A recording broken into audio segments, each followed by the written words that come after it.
born you well. If they born you well too. You just stand up, come and meet me. You don't fit do anything. You just talk for nothing. Oh. No, I have never smoked before. I just noticed that boy don't change. Holy Shaolin Temple. Your son don't talk to Ninja. You gotta disobey your parents, Abi. Eh? No, sir. You go say parental guardians say what? It's a manufacturer agency. Magbeti Yadano.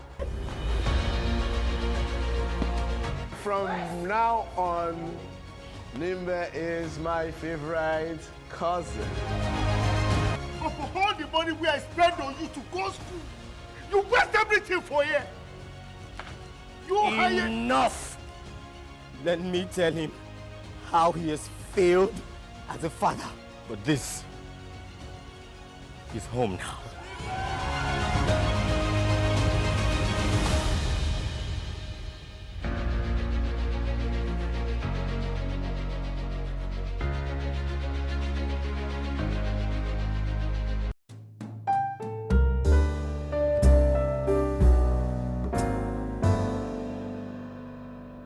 Success is not final. Failure is not final. The courage to continue is what counts. Welcome to The Intellect, Youth with the Nations at Heart. We are going to be taking a look at the information communication technologies industry with a special focus on financial technology, which a lot of us know as fintech. Joining me today is no other than the CEO of Pettycash, Damilare Ogunyemi. Welcome to the show, Damilare. Thank you. Thank you for having me. All right. Now, it's very important that we get to know you and know more about your personal life and also what exactly moved you to actually start Pettycash. Okay. So Pettycash is actually a lending firm that supports people to payday. That's for salary earners. Then for business people, it sorts their emergency needs. So while I was in paid employment for over 10 years, I just discovered that before salary is paid, a lot of salary earners, they get broke before the salary date. So you actually just have to ask a friend around, and you can testify that friends don't borrow people money again. So I saw a gap in that aspect, that people need something like a kind of facility, a microloan to just see them through till payday. And that's why we came about Pettycash. And from the name, petty, which is small cash. So it's just something to see you through to your pay date. That's how we started Pettycash. Amazing. It's good to see that you are in the business of the 21st century form of entrepreneurship, where that's the information communication technology. How has this affected your business? I think ICT has really helped our business, because if you look at it, we play in what we call the fintech. That is finance and technology coming together. Prior to that, you would have commercial banks having structures in like 36 states in the country. To build that infrastructure is very expensive. But with fintech, you don't have to have that infrastructure. You can actually play in all 36 states using just technology. Before advent of technology, or before we started playing in the fintech industry, you see that the alajos that we are used to, like the cooperative guys, they actually have to go to the markets to try and get funds from people one-on-one. But with fintech, you don't actually have to do that. You are just sitting in one location and you are able to get funds from everybody everywhere in Nigeria. Let's talk about the challenges you faced personally setting up Pettycash. I think first is technology infrastructure. Because Nigeria is a growing technology environment, technology is quite expensive to deploy. So when we started, we were doing a whole lot of manual processes, and at some point, you can actually not go manual. You have to scale up. So at the point of scalability, you have to build a very strong infrastructure, and I mean technology infrastructure. We first deployed international guys to do the tech infrastructure for us, but after a while, we had to bring in local. All that doesn't come cheap. So for our own kind of space, if you are not building the physical structure, you're actually building the technology structure, and that's where the gap comes from. So you have to actually invest so much in technology, and that's actually what powers your business. So the infrastructure you build is actually technology. Because Nigeria has now grown to that level, we can now localize our technology. So it wasn't easy in the initial stage, But right now that Nigeria is actually adopting technology, we are seeing that growth, and it's really been helping. All right, for a young entrepreneur who is thinking of going into the fintech sector, who is thinking, okay, I think I have the idea, I have the capacity to go about it, what are some of the loopholes you would advise them to avoid? I think for us, I'll basically advise that they should study, they should do intensive research on existing companies. Try and do research on what made this company this, what made this company failed, what made this company strong. There's what we call the SWOT analysis. Just do a strong SWOT analysis on the companies that are already existing and playing in the industry you want to play. With that, you'll be able to understand where you should actually play or where you should not play. So apart from technology, it just applies to any business. So if I'm going to any business today, I really want to study and do a research on what other guys in the industry are actually doing. So for young entrepreneurs that want to play in the fintech industry, I think you should actually study what existing players are already doing. It will guide you. All right, now, what would you say in your own words is the future of fintech in Nigeria? Okay, so if you study what is happening in other countries like Kenya, there's something called M-Pesa. Now, M-Pesa is just a payment gateway, and people don't go to banks again in Kenya. People strictly rely on M-Pesa. It's like a payment gateway. We have in Nigeria like Paystack and the likes. But in Kenya, they've taken over. So people want to do transfer to each other. They are not going to banks again. They are just doing it on their phone. And it's just a company that's done that. So like in Kenya, for instance, commercial microfinance banks are fading off totally. And fintechs have taken over. And that's what's going to happen in Nigeria too. And that's why you see that Nigerian commercial banks, they are creating their own fintech products like immediately, and they are spending a whole lot of money on that just to push it. So what I see that is going to happen in the future, especially in Nigeria and Africa, is that fintech is going to have a very strong ground, and you are going to see profitability of fintech companies competing with profitability of commercial and microfinance banks, and that's why all of them are actually running to buy, to partner, or to acquire. So, for instance, the payment gateways we use, you don't have to physically go and collect cash from people anymore. They just have to integrate maybe their ATM card, and you're able to charge them on their repayment dates. So that's technology allowing us to actually do that business. Prior to that, you can actually just treat customers in a geographical location, which is restricting the number of clients you can actually access. So, do you see fintech as a way of bringing a lot of youth out of unemployment? Yes. So let's take, for instance, commercial banks employ a lot of youth, no doubt. But let's look at what PAGA is doing. PAGA is doing what they call agency banking, and that's what we call financial inclusion. Financial inclusion simply means trying to get finance to areas where finance does not exist, like in the villages. So in remote areas right now, if you want to do a transfer, you don't need to go to bank. You go to a PAGA agent and do your transfer. So what's happening right now is that PAGA has given employment to a whole lot of youths in remote villages that even commercial banks will never dream of going. So can we conclude by saying that fintech is the future of the banking industry? We're in the future. We're in the fintech world. Wow, thank you. Here we call it a wrap on The Intellect today, Youth with the Nation at Heart. Thank you so much, Damilare Ogunyemi, CEO of Petty Cash, for allowing us to crop into your time. That's fine. You can come again.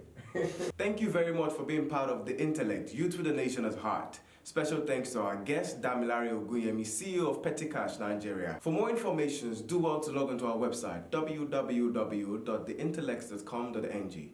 You can follow us on our social media to join the conversation at The Intellect Nigeria.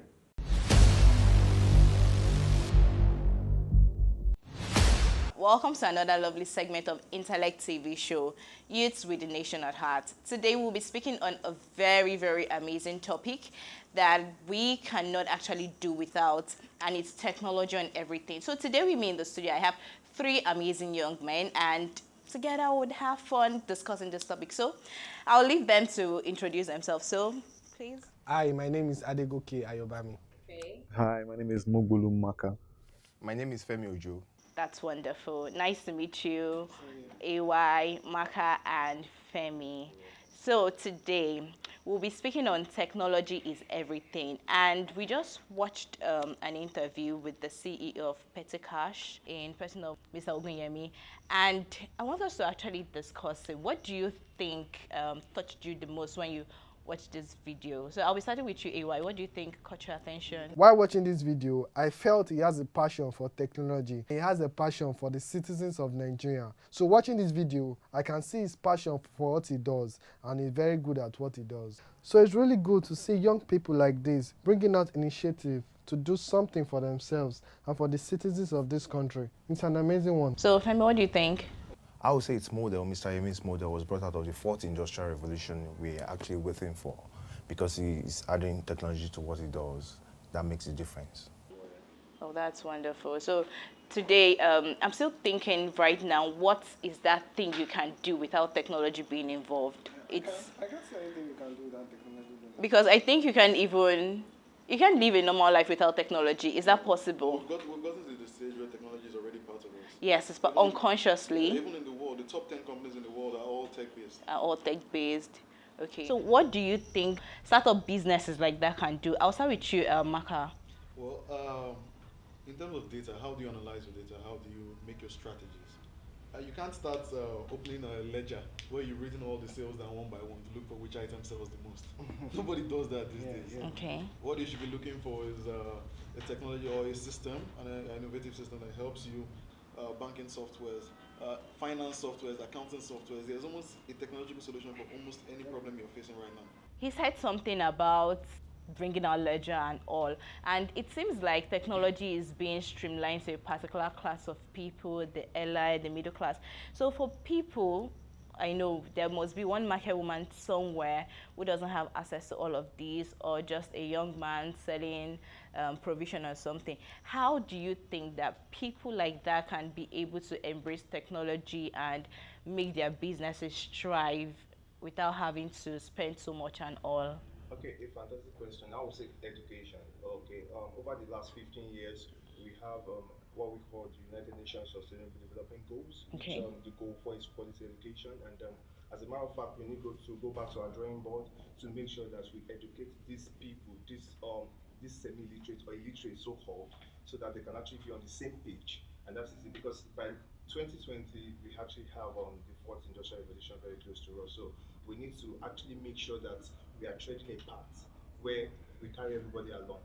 And as a matter of fact, to add to what Maka just said, a technology is actually in an advanced role where you can sit down in your house to solve problems. Okay. Yeah, going on what he said, if you notice, almost all the innovations coming to Nigeria these days, or Lagos in particular, are mostly tech-based. In the next 5 years, things are going to be coming out that even we might need training on. At this point in time, I assume that some of our parents still call you to say, okay, help me request a ride. Yes, it's true. Get this cab, this and that, this and that. So it's not a problem of just the illiterates and just the not too well-to-do. It's a matter of everybody, the elderly in particular. Okay. You need to get more familiar, and it's just fear, really. It's just fear. Oh, drop that thing. I don't want to touch it. Come and help me do it. Come. So you actually wouldn't blame them, because it might feel so bulky and all. Yes, and new. I mean, when they were growing up, we didn't have things like that. No. I'm very sure it was an era of when two lovers were dating. I'm sure it was letters. So before it's been sent, but now you can stay here and chat with anybody around the world. Yes. So okay, he made mention of education. And definitely, if we look at education, one might think that education might just be for students growing up, because I know in primary schools and secondary schools, these days, ICT is almost becoming a very, very compulsory subject to take. But now for the older ones who have, like I made mention of a market woman, how do you think the government can come into the picture to educate these people? One of the ways the government can come in is to come up with a scheme to train these market people. Come up with a 3-day seminar to teach them on how to use the basic. I feel most of this is just on how to use the basic. A market woman can operate with a POS machine, for example. It's not every time everyone wants to work with cash right now, and someone can just say, okay, I want to pay with POS. These things are very simple. We just need to understand the basic. Why the government can come up with a scheme, a training scheme, train these marketers, train these women who are not literate to that extent. You can come up with a 3-day seminar. Before you know it, they will catch up, and even better than some of us. They have the time. They just need someone that can train them well and talk to them about the basic. It's just actually what they need, just the basic. What we need to do is, all round, we need to educate our people about this technology. We can't shy off it. Even if you use Nokia 3310, you are actually using yes, it's still technology. So it is actually a place to leverage on. And to add to this is the only opportunity Africa have to be on the same page with other countries. That's true. So, how do you think that cybercrime can be properly managed? Because you will not tell me technology, because I'm very sure I stand to be corrected. Government needs to do more for the employment rate in Nigeria. If you look at it right now, the unemployment rate is on the very high side right now. The government really needs to create more jobs for the youth. They really want to work. They want to do something. But when you have a data and you have a laptop and you are connected to the world, you just feel you want to do something. Let me just do something, because you are jobless. This is what actually causes most people to go into cybercrime. It's basically the government. The unemployment rate is very high. Okay. We don't have anything data in this country. I would say that.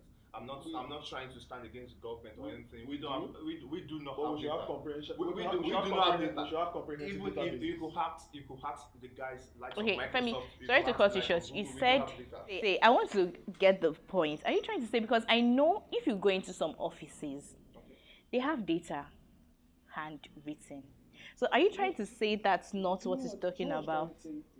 As a country, as a whole, Okay, as a whole, there is no database. There's no central database. Is that what you're trying to say? And do you agree on that? And everybody on Twitter and social media will get his fingerprint, get it and match it to which database. That's true. Thank you. Let me use this as a very good example. For instance, let's say we have data of guys, everybody, the populace in this country. Yes. As a matter of fact, the serial killer in Port Harcourt will be easily caught. Yeah. So those are the things. Now it's an opportunity. It's an opportunity. Let's say we have data. There will be an organization for that. Okay. That will employ young people. Let me also remind you that he has a mobile phone. So it's very easy. It's very easy. So what are fingerprints are there? You're very right. So what is Nigerian NUC doing about this? About it. What is NCC rather? Sorry, NCC doing about this? So these are one of the points we need to bring on board. So if there are opportunities, we need to have. You just highlighted some opportunities now. For example, everybody driving now. Everybody has driver's license. What analytics have been done on the people that are driving? We don't even have data on our license. What's the age group of the most popular? What's the age group of the most popular drivers? What's the age group? Is it 20 to 25? Is it 25 to 30? Is it 35 to 40? We do not. That's what I'm saying. At some ages you are prone to some certain accidents because of age, muscles, your knees. We need analytics on this data. Some of these data, we have them. Are you saying we don't have driver's license database? We don't have them. I will shock you, we do not have in this country. I'm going to shock you. Let me give you an example of you being a data analytics. Okay, for instance, you're pregnant or you're married and you can actually sit in your sitting room, sit there and get data. That is what artificial intelligence is here to do. So nobody's going to ask you for data again. That is just it. That is why you can see organizations, you can see country pulling billions, millions of dollars because they want to get data. And that is why you can see China coming to Africa, and we are not being sensitive about all of these things. These are opportunities for young people out there. These are opportunities for young people out there. We are not very sensitive. Our leaders aren't sensitive about these things. So I would say to young people listening to me right now, there are a lot of opportunities when it comes to technology. There's a lot of opportunities. Just take the advantage of the opportunity we have. If you look at social media right now, there are a lot of opportunities there. From Facebook to Twitter to Instagram. There are different ways you can bring in your adverts and make your money from there. You can even advertise for other companies. So I think we'll be wrapping up the show with that, saying if you have a value to offer, there'll be opportunity for you. So shortly before we continue, we'll be taking an interview with an industry expert on the topic, technology is everything. Hello everyone, my name is Ayoola Shola Joseph and I represent African Brand Stories. You see, today we live in a world where everything is instant. You want coffee and you pour a soluble substance in hot water and you have instant coffee. you want TV, you just have to press a button and a plastic, which is called a remote, and you have instant LED TV today. You see, the thought pattern and the consumer behavior has changed, and it's changing very fast in today's world. The beginning of the electromechanical age, starting from the late 1800s to the 1940s, where we had the first telephone by Graham Bell and the Mark 1, which was about the Mark 1 computer, which was about 8 feet high and 50 feet long. At that time, it was more or less like the computer was a room. And today we've been able to see that computers, we have desktops, we have laptops, and even before we had laptops, we had computers being carried into vans. And now we have laptops, we have ultra slim computers. Why is this changing? It's because businesses and business owners have been able to anticipate and meet consumer needs by studying consumer buying patterns. And why is this so? Because of technology. Technology is a means of making life easier. With the kind of gadgets that we have today, I think it would really help every business owner to make use of all of these things and optimize your business so that you can connect to more people, because business is about people, and the business that connects to more people wins. Thank you. Welcome back, people. I'm sure you enjoyed that interview with an industry expert, and so we'll be wrapping up this particular show. So in 1 minute each, I want us to proffer solutions to the problems we mentioned. So starting with you, AY, what solutions do you think can be worked on? The solution we need to do is the government needs to provide jobs exactly for the youth. There needs to be more jobs. More jobs, yeah. okay. So I feel the rate of employment has to actually increase in Nigeria. Okay. Yeah, so that's one of the ways we technology has to definitely make ways. The cost of data, the cost of using ICT has to go down. Has to go down. The only way that happens is infrastructure. Most of our base stations right now, these are cell towers. Most of our cell towers right now run with generator, 24/7 service, which is not good for business. Yes. Immediately, those guys have lights to run their base stations. Light is 100 times cheaper than generator. Once that happens, the cost of using data goes down, and the market woman no longer pays data of 2,000 naira. It's now 200 naira. Why not if not? I would say education. So how Nigeria really want to see education is key. Education is key, okay. At all levels too. Yeah. At all levels. Thanks for that. Thanks for chipping that, Maka. So I'll be rounding this segment with something Femi said, that if you have a value, definitely opportunities will come. I don't know about you viewers at home, but for me here, I've learned so much. So from us here at the studio, it's thank you for watching the Intellect TV show, Youth with the Nation at Heart. It's a bye-bye. See you next time. If they burn you well, If they burn you well too, just stand up, come and meet me. you don't fit do anything. You just talk for nothing. No, I have never smoked before. I just noticed that boy don't change. Holy Shaolin Temple. Your son don't turn to ninja. You gotta disobey your parents, Abi. Eh? No, sir. You go say parental guardian say what? It's a manufacturer agency. Magbeti Yadano. From now on, Nimbe is my favorite cousin. But for all the money we have spent on you to go school, you waste everything for here. Enough! Let me tell him how he has failed as a father. But this is home now.